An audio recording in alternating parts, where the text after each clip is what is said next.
just discovered something very, very yeah, I need the spiritualist. You know, I'm highly spiritual, my daggone self, but I need the hoodoos, the spiritualists, the Haitians. I need some people to come forth because my daughter just said they had like a dense forestation behind their house, and then right after that kind of dense forestation is the cemetery. Now, for me personally, I don't want to live close. Let me just give y'all a little story time about some crazy shit that has happened to me about like a year and a half ago. Now, you obviously know when you are a woman in this business. Okay, as we were saying, I don't have service basically to call out. My phone cut off. I can only receive incoming calls, text messages, under Wi-Fi, what have you, you know. She needs to pay her bill. Absolutely. So I will get to that. I will pay it. But long story short, it was strange. Here's the phone. And I have. Yes, this is my daughter's phone, and you know, I'm downstairs. My phone is actually stuck on TikTok. I was scrolling TikTok and it's stuck on this TikTok video, and I had it on the counter. I mean, you know, get sidetracked. I go sit down on the couch to watch Netflix. Just scrolling, trying to find something. Here's my daughter running down the stairs talking about, "Mommy, you called me." Mind you, she was on the phone with her friend. And that's when she hung up. Like, she hung up. Yeah, she said her friend and hung that's up. When... And then my phone called her. It's on the counter. It's off. It has no service. I can't call out. She can only text. Boom. Remind you. I keep saying it because it's weird. And I know everything is energy, every spiritual, you know, what have you. That's why I'm calling all the hoodooists, all the spiritualists, all the witches, hey, not the demonic ones. But I need answers. And earlier, you know, this when I was, you know, praying, had my spiritual on, you know, listening to my spirit, because I love my spiritual. God is good all the time. So I just know everything connects and everything is spiritual. But the fact that my phone called her, and then what did you hear on it? I asked her, what did she hear? So basically, when I got off the phone with my friend, this like popped up, and when I clicked the call button, it was all I heard was like breathing, and I was like, is my mom pranking me or something? That's crazy. And I think that's a sign. Like, what does that mean? Is that something like, do I need to watch my back? Something going to happen. Not trying to wish that or place that, but let me show you the evidence though. Hold on. Oh my God. How you turn it around? See, and then now the phone acting weird. It won't let me turn it around. Hold on, let me see. So mind you, here's the phone. I accidentally called her. Yeah, that was canceled because she called me. But incoming to her phone, it says 4:41 p.m. incoming. Strange. She was just talking to her friend, Riley, not to be all in your business, boo. I'm sorry, that's her friend. But my phone called her. Here we go. Her phone is off. Right. 4:45. Strange, and she said she had breathing. We need answers. I'm sorry this part 2 was long. I didn't want to make it part 3 because it wasn't that serious, but like, that's just kind of that's strange. crazy. I need answers. And it would happen right after my friend Riley called. Like, strange. Okay. Please. We need answers. Please, please, please. As a Haitian girly who is also spiritual myself, I honestly cannot give you an explanation to what happened, but this is not the first time I've heard this or I've seen this. I remember telling a story about when I saw someone who had already passed away, but I saw her walking the opposite direction and I was heading home, and when I got home, she was already dead. So basically, I saw her spirit leaving the town. And also, there's another video that I made where this young lady received a phone call, which she could not debunk. Every time she sent it to other people, it would be statics, but whenever she hear it, she hear her name being called. So things like this happen all the time. I mean, honestly, I don't even know. At one point, I think there was a dead girl on Snapchat. So I need to make a story about that too, because that was very interesting when I saw it. But honestly, technology, electricity has a lot to do with, like, how do you call this? Poltergeist. Look at the movie Ghost something. And just so y'all don't think I'm lying, and which I don't have nothing to lie for, but let me try. I tried to call her. Let me put it on speaker. Welcome to the T-Mobile payment line. Payments and payment arrangements are free in this automated system. Exactly. I can't call out. That's what happens. Wow. Just wow. Okay. Just wanted to say that's no cap. I really did try to call her. It went right to T-Mobile, pay that bill. I know a lot of people get on TikTok when they lie. I have nothing to lie for. Like, what is the point of lying? I know, probably to get some views and likes, but no. No, honey. We're telling you so we can get a spiritualist, whatever, to come help me. I don't know. Something that is good and a spiritualist. Hopefully it helps us. Now, in this next story, this young lady found out that her ex-boyfriend, she claimed, was possessed, and he tried to unalive everyone in the house one morning. Let's get into it because this one sounds crazy, but this happens all the time.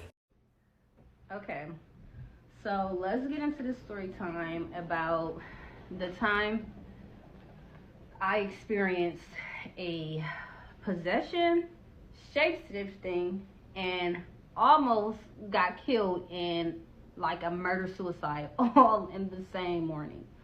So me and my ex, we was arguing really bad, and he had told me to come get him because he wanted to talk about the situation and, you know, talk it out. So I'm like, okay. So I go get him or whatever. The whole entire time, mind you, he lived a little bit far, like not far, but a little bit of ways, because I lived in the boonies. So on the way from getting him all the way to my house, nothing was said. So I'm already irritated, like, you wanted me to come get you, and it's just this eerie feeling between us, and I'm just like so uncomfortable. So I'm like, ugh, whatever. So I'm like, okay, maybe, you know, we'll talk when we get home. So we get to my house, nothing was said. He goes in another room and go to sleep. So I'm like, okay, I'm about to go in my room and go to sleep. So the next morning, I get woke up by a real loud sound, and it sounds like my door was slammed really hard. So I wake up, and I go into the room here, and I'm like, did you just slam my door super hard? Nothing. Didn't look up at me, didn't say nothing, just sitting there. So I said his name like 3 times, y'all. When I say didn't look up at, you would think I wasn't talking to him. Like, I didn't say anything to him, but the way his face was, when I say just so, like, misconstrued, like, just evil is the way I can describe it, just evil. And when you're spiritually aware, you can tell in somebody's face when something's just not right or something has took over them. Like, so I'm like, you know what? I'm not about to deal with this. I don't even care. Like, I'm about to just go back in my room. So when you're ready to talk, you come talk to me. Yeah, I know you don't care. That's the problem. You don't give a F. But when y'all, when I say completely went ballistic, just start spazzing to the point I just ran in my room, and he comes following me. And when I say the way he was yelling in my face, flinching at me like he was about to punch me in my face, like it was so bad to the point God told me to get on my knees and pray. So, and I mean while he's doing it. So I got on my knees and prayed. I never heard the voice of God tell me to get on my knees and pray like that. So that's what I did. And as I'm praying, he flee and slams the door again. All you hear outside is just boom, boom, boom. Like outside of my house, just boom, boom, boom, boom. As if he's just punching stuff, just hitting stuff, just out there going crazy. And then I finally hear the door slam and he leaves out. So that's when I go out to see what damage has been done, because I know it was some stuff that has been done. So I go out there, so many holes in the wall, just stuff thrown everywhere. Then he ends up calling me like, yeah, because where I lived by warehouses, and it was like freeways and things like that. So he's like, yeah, I'm about to just run in traffic and take myself out. And I'm like, okay, this is too much. So I called his siblings to see if somebody could come get him. I didn't get no help. Nobody was able to come get him. So now I'm praying again. I'm like, God, I have to take this man home, because I have to get him away from me. And I'm not going to leave him here in my place so he can just tear it up. No. So I pray and I'm like, God, as we're on our way to I'm on my way to take this man home, please protect me. So, mind you, most of the time he gets in the front seat or he's driving when we on good terms. This man is, when he gets in the car this time, he's humming, humming, and gets in the back seat. Number one, the humming creeped me out. The humming already creeped me out because it was giving like, I done watched a lot of paranormal movies. It was just giving possession, like something sinister. The hum wasn't normal. Like, it wasn't just no, and he ain't never, I've known him for dang near my whole life. He ain't never done that before. So he gets on the phone with his mom as we're driving to his house. His mom called him. Siblings probably told her what was going on. So he gets to talk to his mom. He's making up lies about why he's acting the way he acting, talking about some from what I said to him the night before. Mind y'all, what I just told y'all, we did not talk that night before. We both went to sleep. So obviously some demons was whispering in his ear. And he woke up possessed, thinking it was me. So he told his mom, I done said F his dead brother. And now that's when I start saying stuff. At first I was ignoring him. So then that's when I'm like, okay, now you're lying. It's too bad. It's getting ridiculous. I ain't never said that. You know, we just get to arguing real bad. And his mom is like, y'all need to stop arguing before y'all get in an accident. Y'all are arguing too bad, doing too much yelling. And it's like when she said that, it triggered whatever was in him, because it was like that. Next thing I know, this man is controlling the wheel. So, mind y'all, we're on a freeway. The opposite traffic is going this way. We're going this way. So he gets control of the wheel, and all I can remember is him just like, yeah, ma, we getting in a car accident right. When I say so calm, yeah, ma, we getting in a car accident right now. Yep. And his mom always says is that she'll never forget the way I was screaming in that car. So, from what I can remember, I'm trying to get back control of the wheel and stop us because the car's starting to go into oncoming traffic on the opposite side. That's how crazy the wheel. First it hit the rail, and then it went this way and started to go to where the oncoming traffic was coming. So I'm trying to hurry up and get control of the wheel. All I remember is looking up, and this man, mind you, 6'2", maybe 6'3", very tall. When I say all I remember is like looking up, and it's like his whole entire body was in the middle, like the whole entire body was in the middle console, and he's like crouched down like this from the back, controlling, like crouched down like this in the middle, controlling the wheel. So I'm just thinking like I must be going crazy, because there's no way this man this tall can fit in can't nobody but a kid fit in the middle console area. It's this small. So I'm like, this is insane. So I stopped panicking and I finally hit the brake. Mind y'all, this story, it gets crazy. This video is getting a little long, so I'm going to make a part 2. Because it's just so many details to this story, and I just want to make people aware about how spiritual the world is, that this physical stuff means nothing. It means nothing. We are all controlled by spirits. And if you don't know how spirits work, or know how to pick out and discern certain spirits that is on people, you'll find yourself in a very messed up situation because you're too busy looking on the surface level. But I can get deeper into that in the part 2. But like I said, this story gets even crazier. So just like, comment, share, all of the above, because I come with stories for days. I done had a crazy life.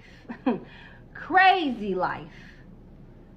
Okay, time out. Let me just give y'all a little story time about some crazy shit that has happened to me about like a year and a half ago. Now, you obviously know when you are a woman in this business, you are put into some sketchy shit, right? So there was this out call that I did. And when I tell you, I was just so motherfucking creeped out because, you know, they sent me the address to a house that looked small, but it was like almost in the middle of nowhere, where there was like a lot of woods. Like there was a huge gap between that house and other houses that was around it. So I was like, oh, okay, this is giving me John Wayne Gacy vibes. So mind you, that wasn't even the worst of it. So as I get in the car and they send me the money to go ahead, you know, travel to them, take an Uber, the Uber driver is like, you know, be safe, take care, good luck. And I'm over here like, oh Lord, like what the fuck does this mean? Now, at this point, I was taking a little bit more alcohols than usual because, no shade, I had more surgeries to get. So I still had more money to make. And usually when you are put in a mind space where you gotta make money and you gotta do what you gotta do to fund your surgeries, especially as a trans woman, bitch, your life is on the line as it is. So it's kind of like, you know, I gotta do what I gotta do. I gotta get it out the mud. So anyway, when I get there, I text the person. I'm like, hey, I'm here. And they was like, okay, we'll come around to the house and come downstairs. Bitch, when I tell you I go down and it's almost like a movie. Like I genuinely feel like everything is slowing down. My heart is starting to race a little bit. And I'm like, okay, what's going on? So mind you, I'm playing Dom. Like I'm dominatrix at this point. So I got to keep this whole thing going. Like, bitch, I'm the baddest bitch. You know, I can't put no fear. I can't show that fear on myself. I'm walking, dilly-dallying, like, what's up? And then I see downstairs, and it's like the way that it's downstairs, it just looked creepy. Like, it was almost like a cellar. So as I about to walk downstairs, something's like, no, bitch, absolutely the fuck not. Tell them to come to the door. Because they was like, okay, well, just come downstairs and just open the door. The door is going to be open. Excuse me, bitch? Oh, then they open up the door. Tell me why this motherfucker opened up the door wearing some bright purple lipstick, a Party City fucking wig, paper plastic ass wig, and crazy as hell, like a whole fucking clown. I'm over here freaked the fuck out because I'm like, what's going on? So as I open up the door, I'm like, oh Lord, this might be it. And when I tell you, I had so much faith, and I still do, but I had so much faith in the first couple of months or years being in the fucking business. I was just like, shit, if it is what it is, it is what it is. So that's how I felt at this moment. So as I walk through, first of all, I hear this loud ass motherfucking noise coming from the back room. And as I'm walking through, everything is pitch black. And on the left hand side, there's like an opening, but it's covered with the motherfucking dirty ass blanket. It's like a white blanket, but it was covered in like dirt. So I go a little further and I'm still trying to play it cool. And then I see a projector, and the projector is showing from 3 different ways, 3 different angles. When I tell you overstimulated, bitch, it's like moaning from here, moaning from there. The shit is loud. I said, turn that shit the fuck down. So anyway, we get to the nitty gritty. We get to the business. All of a sudden, this motherfucker take out a whole pipe, and I'm thinking to myself, it's fucking weed. Tell me why I ended up being clear. They like, yeah, do you want some? And I'm like, no. To mind you, I didn't know it at the time, but they was playing a lot of like hypnotic music, like very like frequency type music, while it was a whole bunch of loud ass moans coming from all the projectors. Then all of a sudden I start hearing a bunch of running upstairs, and I'm like, what the fuck is going on upstairs? Then this motherfucker talk about some, oh yeah, there's cats. So as I look over to the left, I see a screwdriver. I look over to the right, I see some power tools. And then I start looking around. I'm like, okay, I see a bunch of fucking Barbie dolls. What's going on here? Child, when I tell you I made this the quickest motherfucking session I have ever. Then all of a sudden when it came to the payment, he started acting like he had a problem with doing the fucking payment. I said, oh Lord. It was a lot going on. To mind you, I went over there twice. Now, the first time I went over there, I wasn't licensed to carry, so I was just giving it up. Then the second time I went over there, I was kind of open. I had my license to carry, and my bag was, if you catch my drip, all it takes is just one little pull out, and it is what it is. So I felt a little bit more safer. But when I tell you, I did not go over there ever again after the second time. Bitch, I blocked that number, and I never went back over. So this next story is a story that I came across and I found it really interesting. So this story is about a Hmong family who lived really close to a cemetery. In fact, the cemetery is right behind their backyard. So it's like kind of through, they had like a dense forestation behind their house, and then right after that kind of dense forestation is the cemetery. Now for me personally, I don't want to live close to a cemetery because when I was much younger, around 18 or so, I had lived across from a cemetery and experienced many unexplained incidences. And so therefore I would not live close to a cemetery anymore. Anyways, I digress. So this next story is about Ryan. So this is, the names have been changed. Ryan had his cousins come over. So this was like a summer evening. The sun was just about to set. They started playing a game of hide and seek. And now there is some pretty hard boundaries that they have set. that they can't go beyond their block and that to never go into the cemetery. So now Ryan had mentioned that there had been, incidences that have occurred at their house. And so his grandpa, who is a shaman, had put up certain things to kind of ward off or to, minimize these incidences, such as broomstick across the back of their yard, maybe like red corn that they've hung up just to kind of ward off spirits. So the game of hide and seek went on for a while, and now it became the last round. And so Ryan, being very competitive, wanted to win. And so what he did was he decided to push the boundary. Of course, why wouldn't he do that, right? And so he decided to go into the cemetery, the one rule that his parents had told him not to do. So him and his brother hid behind a tombstone, and after a while, he heard his cousins calling for him and his older brother. After a while, he heard laughter and realized that it was his brother. And so they kind of devised a plan to be mischievous and kind of just yelled out to his cousin saying, "We're over here." And so his cousins heard them and said, "If you don't come back, we're going to tell your parents." But then instead of going back, they ran deeper into the cemetery. As they were running, his older brother noticed that there was a pair of shoes on this tombstone.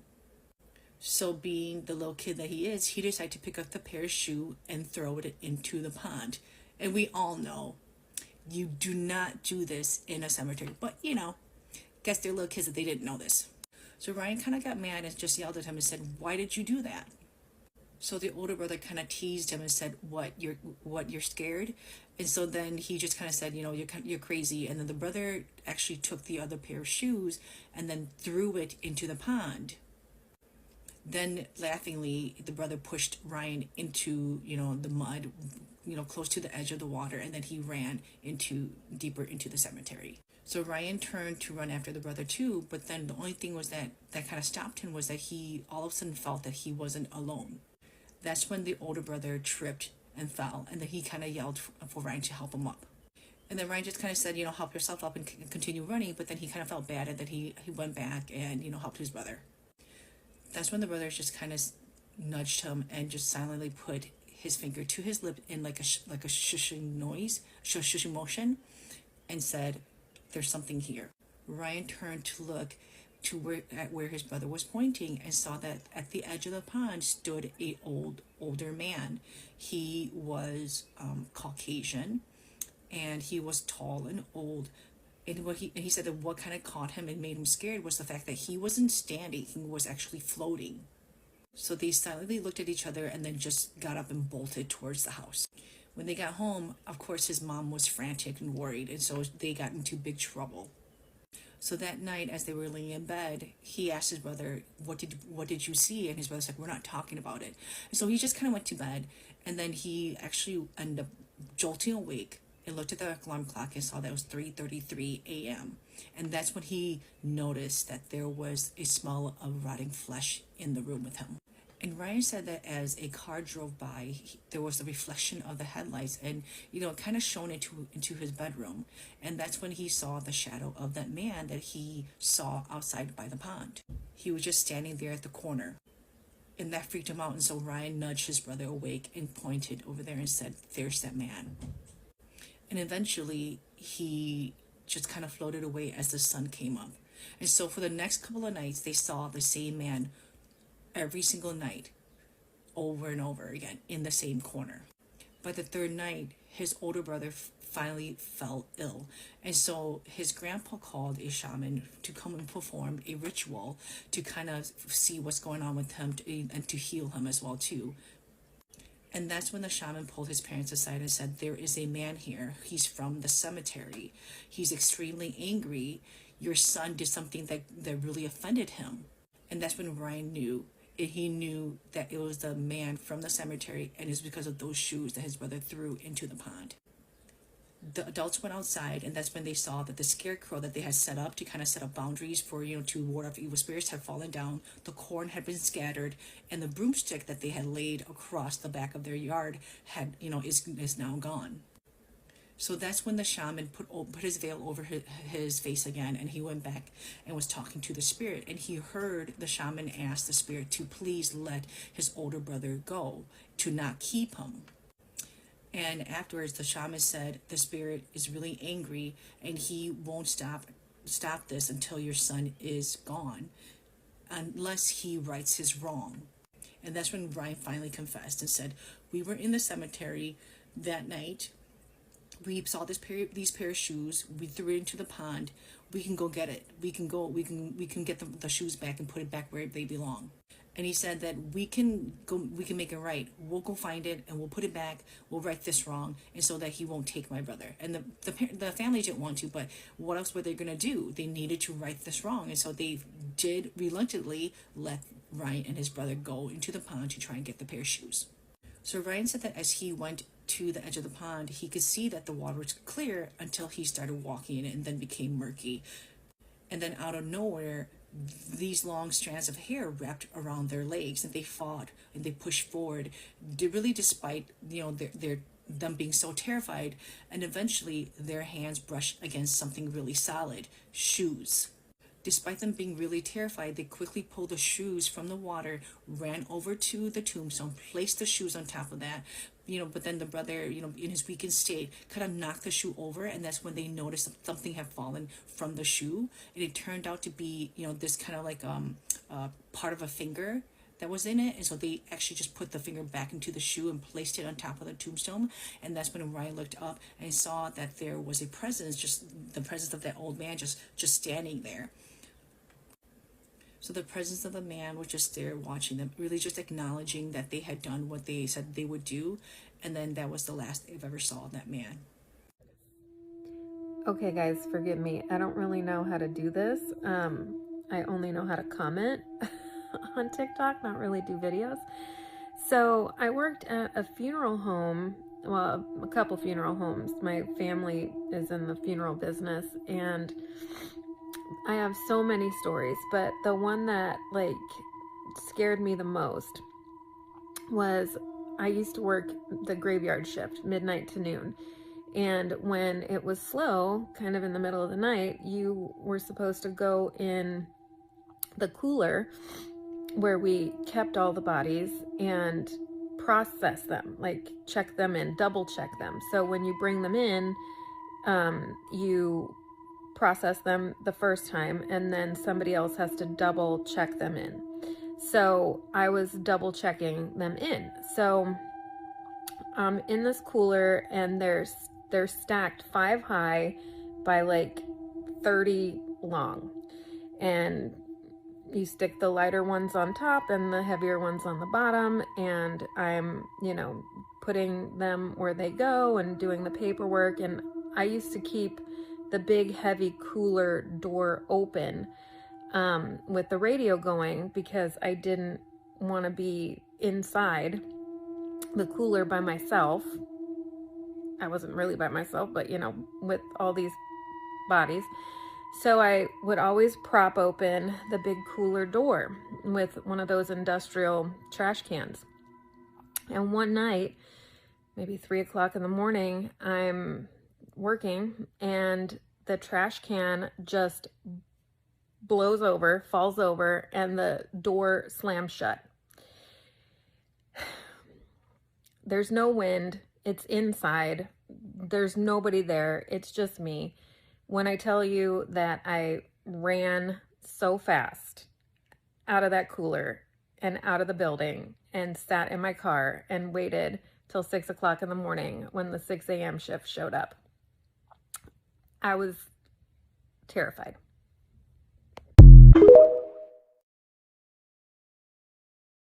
Hey y'all, this haunted story is from a person in Connecticut. All right, let's get into it. So he said when he was 10 years old, him and his family moved down the street from a haunted house. Now, he said everybody in the area, everybody in the neighborhood, they all believed that this house was haunted, except for him and his family, because he lived in an atheist home. He was from an atheist family. So, of course, naturally, they don't believe in the spiritual world. Now, because they don't believe in the spiritual world, he didn't take it seriously at all. So all of his friends, all of their families, hey, don't go towards that house. Don't go near that house. Do you hear me? So he said that once he made friends with all the kids on the block and stuff, the kids his age, he said from the age of 10 all the way up to 15, every single year they went into this haunted house on Halloween. Now, he said everything was fine from the age 10 to 15 when they went into this haunted house on Halloween. But when he turned 16 and it was time for them to go into the haunted house, he said he felt different and something did not feel right. He felt sick.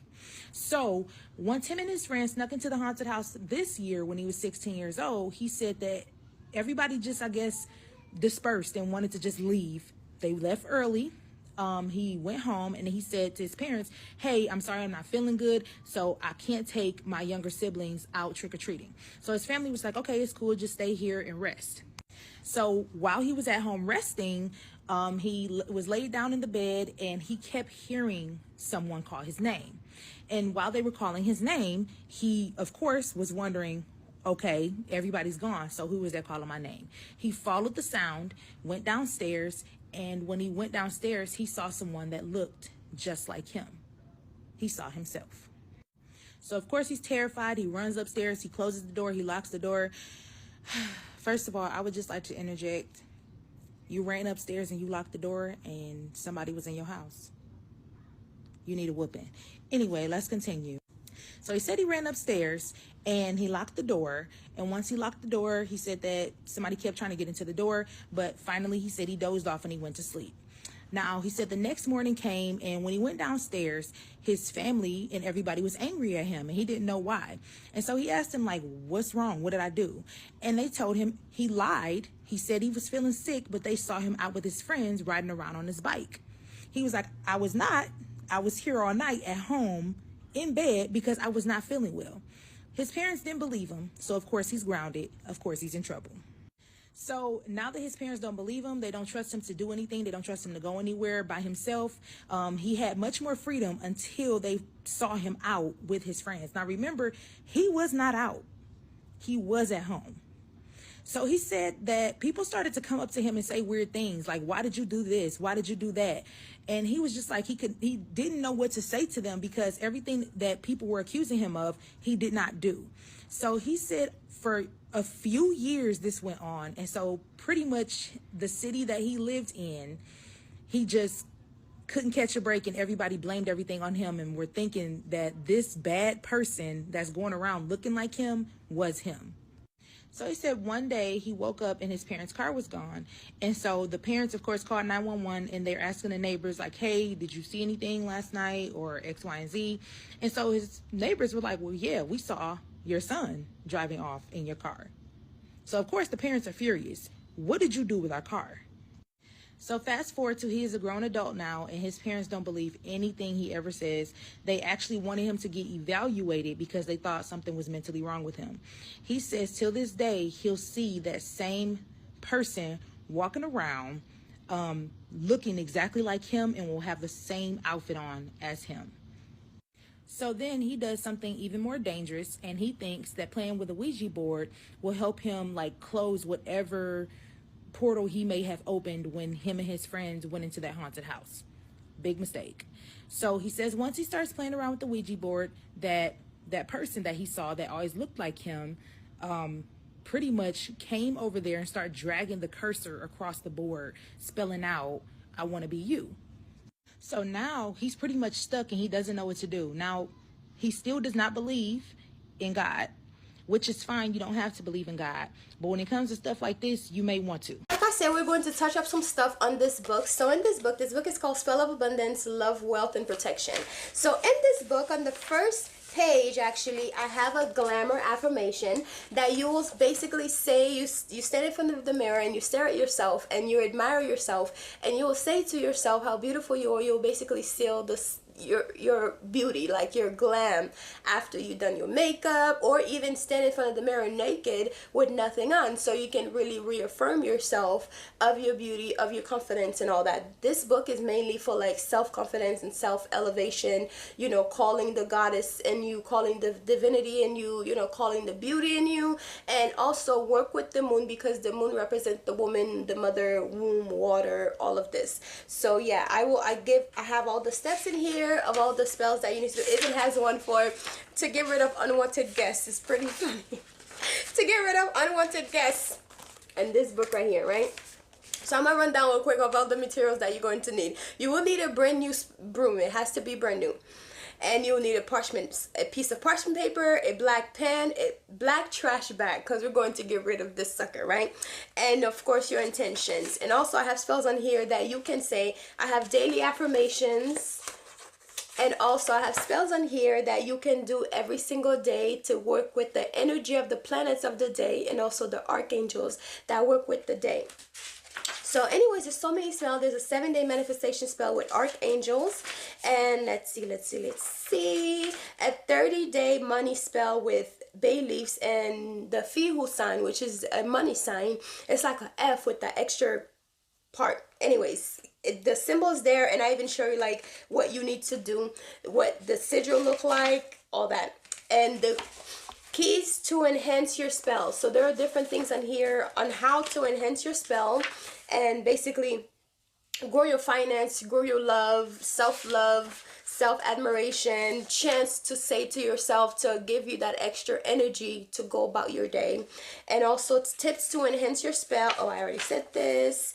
And morning coffee abundance prosperity spell. You guys remember I just shared a video about morning coffee and how important it is when it comes to hoodoo, and how you can basically use your first cup of coffee in the morning to manifest a better life or a better day, or to bring forth money to you. So don't let, you know, you're already doing these things anyway, so you might as well just incorporate something a little bit extra to basically boost your thing.